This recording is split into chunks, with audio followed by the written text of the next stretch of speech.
Muito bem, então você teve aquela ideia ótima, maravilhosa para escrever um livro, uma história que vai render uma coisa sensacional, mas por onde eu começo? Eu sou a Bruna Bernissal, esse é o Literal Wave. No vídeo de hoje a gente vai falar sobre como dar forma para o seu livro. Solta a vinheta, Bru.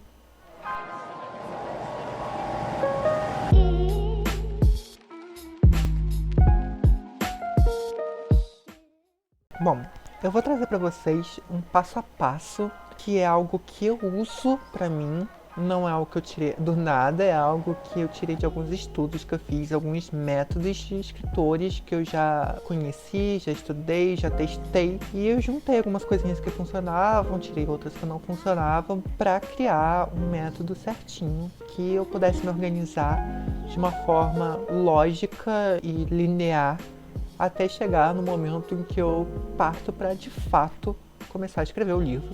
Que ainda é só um comecinho, né? Primeiro quando a gente termina esse primeiro rascunho é só um primeiro rascunho. Já tem muito trabalho pela frente.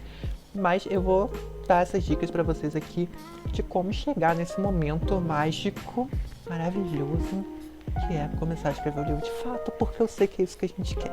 Existe um cara chamado Michael Crichton, que é o autor de Jurassic Park, com certeza um dos livros de ficção científica mais conhecidos.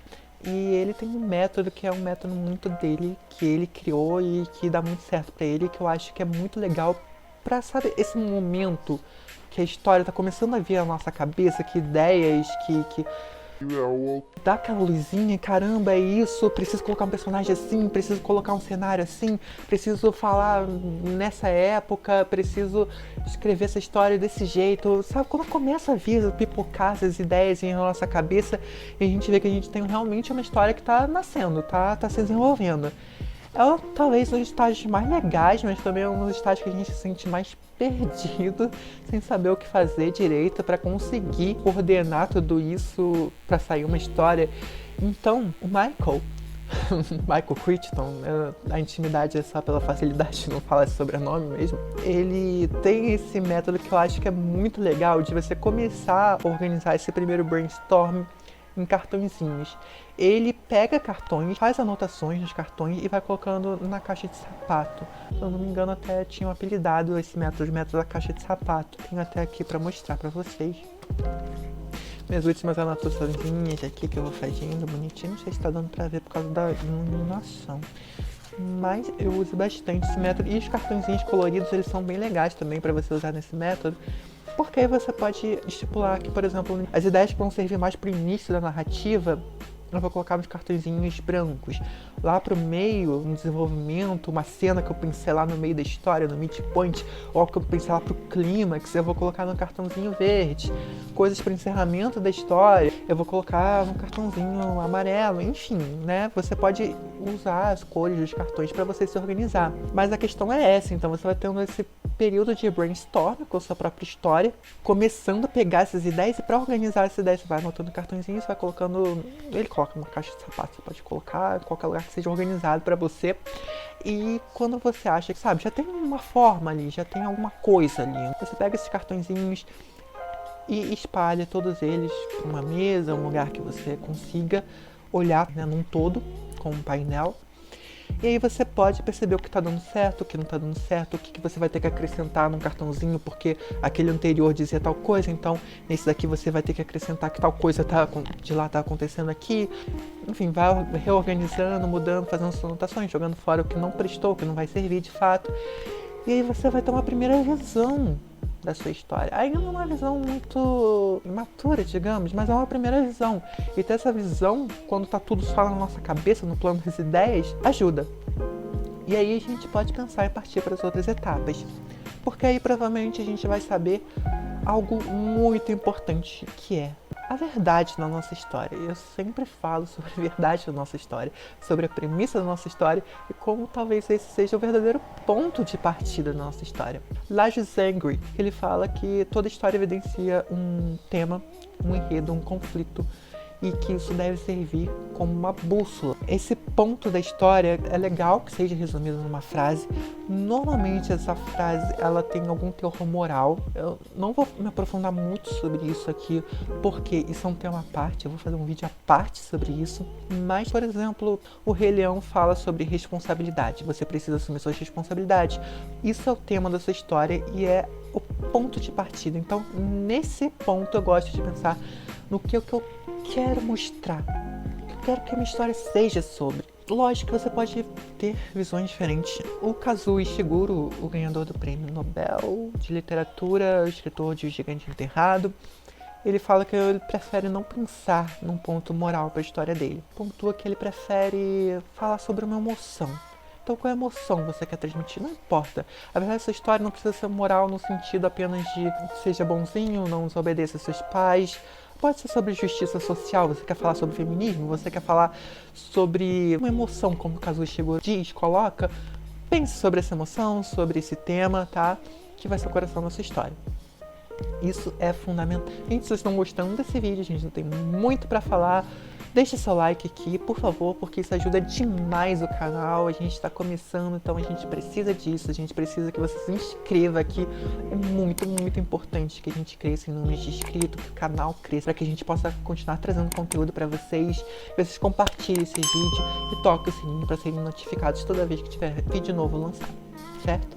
E é legal porque a partir no momento que a gente estabeleceu essa verdade, a gente pode partir já para o personagem. Eu gosto de fazer isso porque eu já começo a criar ideias importantes para a construção do meu protagonista a partir da verdade. Porque o que acontece?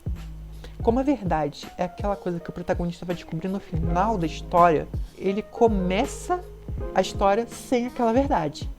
Ou com desdém em relação àquela verdade. O que quer dizer que se eu sei qual é a verdade da minha história, eu já sei, por exemplo, qual é a crença errônea do meu personagem. Isso é muito importante. A partir da crença errônea dele, eu posso pensar nos conflitos dele, posso pensar nos medos dele, posso pensar nos desejos dele, porque, como eu disse no vídeo anterior, os desejos do seu personagem estão diretamente relacionados com a crença errônea dele, com a falha trágica dele. E se eu sei qual é a verdade da história, eu sei onde eu quero que ele chegue no final da história. Então eu já tenho tantas informações sobre esse personagem, logo que eu sigo esse passo, que eu até posso pular algumas etapas na frente na criação do personagem. Não que eu não vá mais me debruçar nisso, eu vou, tá?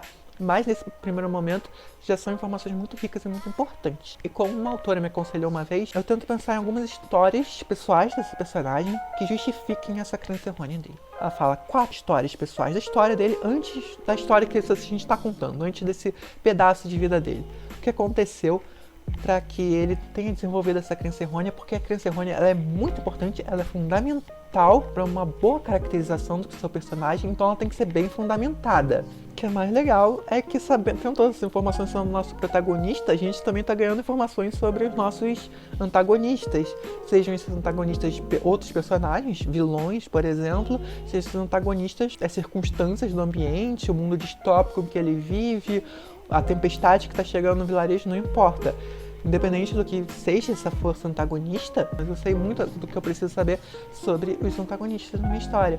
Então, nesse momento eu já tenho uma imagem geral. A partir daí eu acho que é muito legal começar a adotar o método Snowflake, ainda que eu não siga com ele até o final, porque eu acho que ele começa a entrar muito em detalhes que são indispensáveis se você for seguir uma estrutura narrativa mais concreta.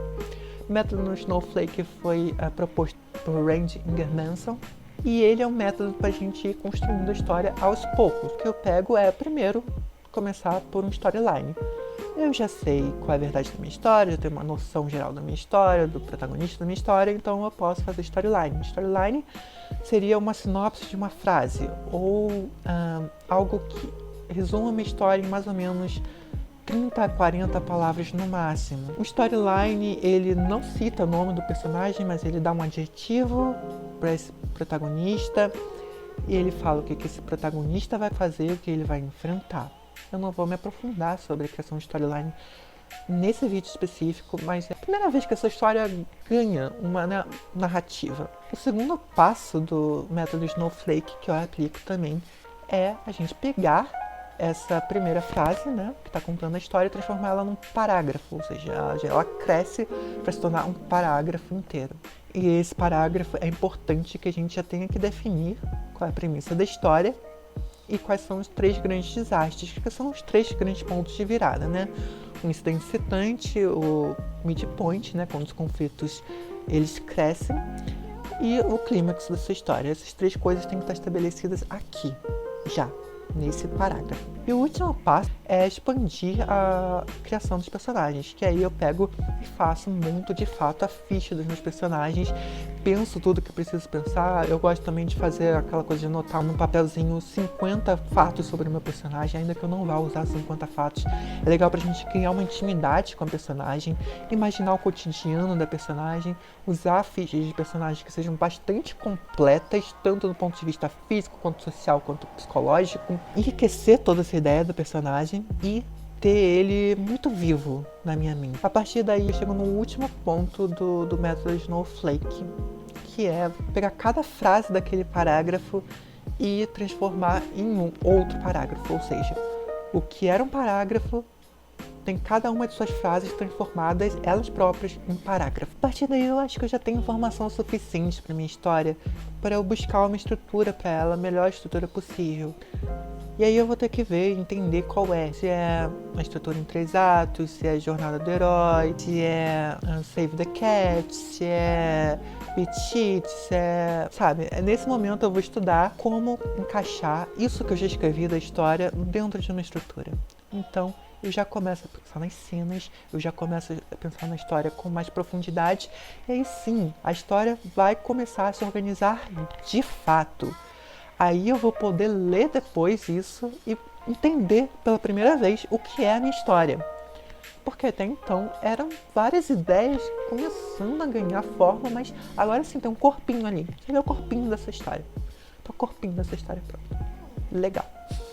E por último, o que eu sempre recomendo que faça é escaleta, ou seja, pensar cena por cena.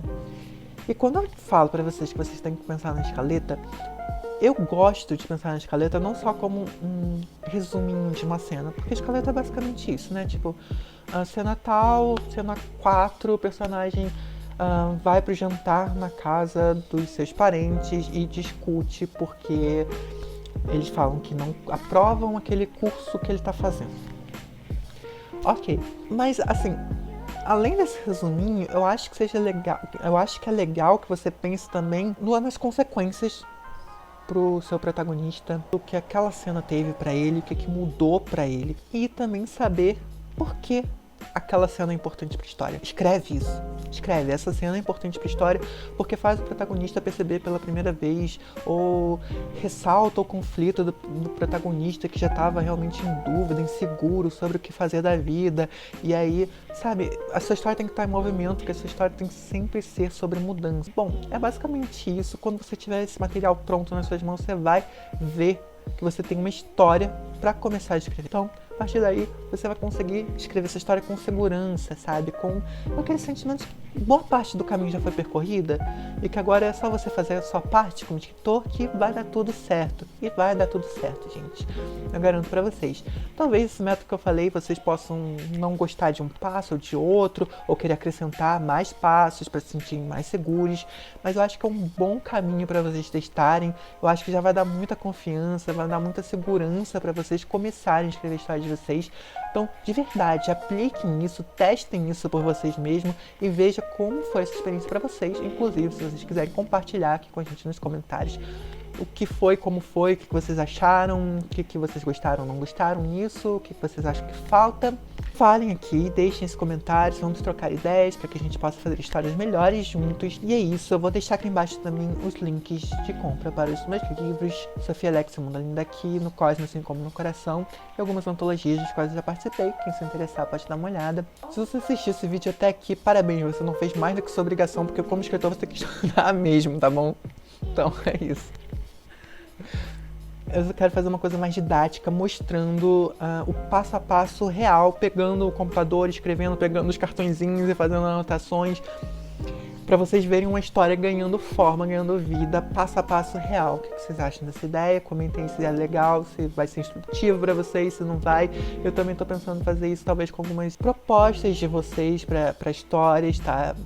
Para que a gente possa fazer algo juntos legal aqui num vídeo. Ainda tô pensando nos detalhes, como seria o formato desse vídeo, mas é algo pro futuro. É isso, gente, é isso que eu tinha pra trazer pra hoje. Espero que vocês tenham gostado. Até o próximo vídeo. Um beijo e até mais.